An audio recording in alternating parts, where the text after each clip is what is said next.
D-Wade, LeBron, Chris, let's start off. I mean, I know when I was a player, I never looked forward to media day, but I know what the hell went on this summer. How much did you guys look forward to media day? Well, I mean, it's a chance for people to get an initial report of how they feel your team's going to be, of how your summer has been, and I think everyone knows it's been a different summer for all three of us. So, I mean, do you look forward to it? I think yes, because it's one step closer to training camp. You get out to practice, you know that next day you get to rolling. So we look forward to it to that point. Well, looking at just D-Wade, you've been here for a while. You know, a lot of fans want to know about you three, but then a lot of fans want to know about the other players and also Coach Spo. Can you talk about his strengths and his the way is his coaching style? How will it help these other guys? Well, you know, one thing that I love about Coach Spo is, you know, he's real.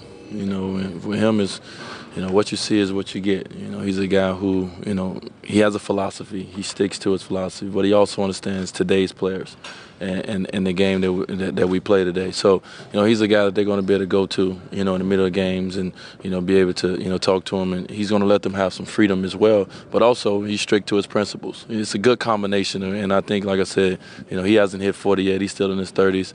And, you know, he can relate to us as well. LeBron, you talk about being a historian, loving the game, watching teams back in the 80s and 90s. How do you envision this Miami Heat team? Do you have any comparisons that you're looking at some teams back in the day? Man, I don't know. Maybe like maybe like Magic, James Worthy, and Kareem a little bit. I don't know who's gonna take the sky hook.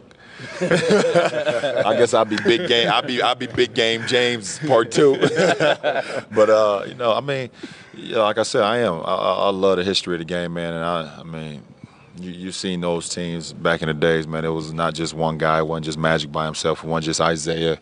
It wasn't just Jordan. It wasn't just Bird by themselves, man. They, you know, they might got all the headlines and the praise, but they had other Hall of Famers with them, not just all-stars and not just guys that can come off the bench and score 20 points. They had guys that can really go get it themselves if they was on the other team by themselves.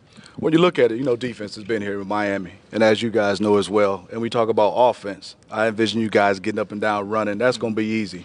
But when the game stops in the playoffs, championships, a half court, what do you think is going to be y'all's staple? You know, when getting up and running, you guys are unselfish, but in the half court basketball, if any of y'all can talk about what's going to be your staple. Well, I mean, I think the thing, you know, like you said, we want to create offense, you know, from our defense. That's our main goal. But when it breaks down and we have playmakers, you know, and not just the three sitting up here. We are other guys that can make the game easier, you know, for everyone else on the floor. And you need that in the half court, especially versus those great defensive teams, especially versus Lent.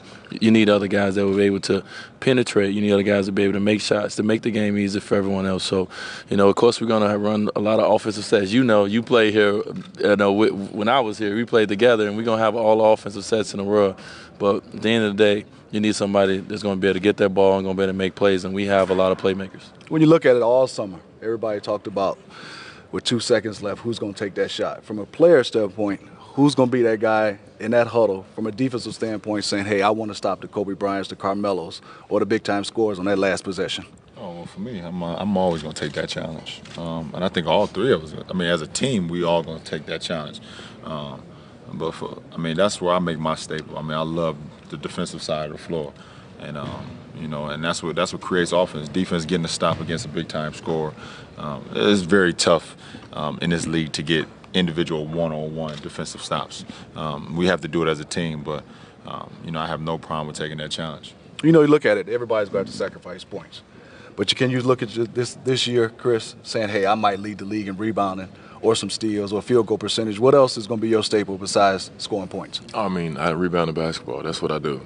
You know, I've always done that, and especially with these guys here, I can look forward to more offensive rebounds because I'm not going to take as many shots as I did in Toronto.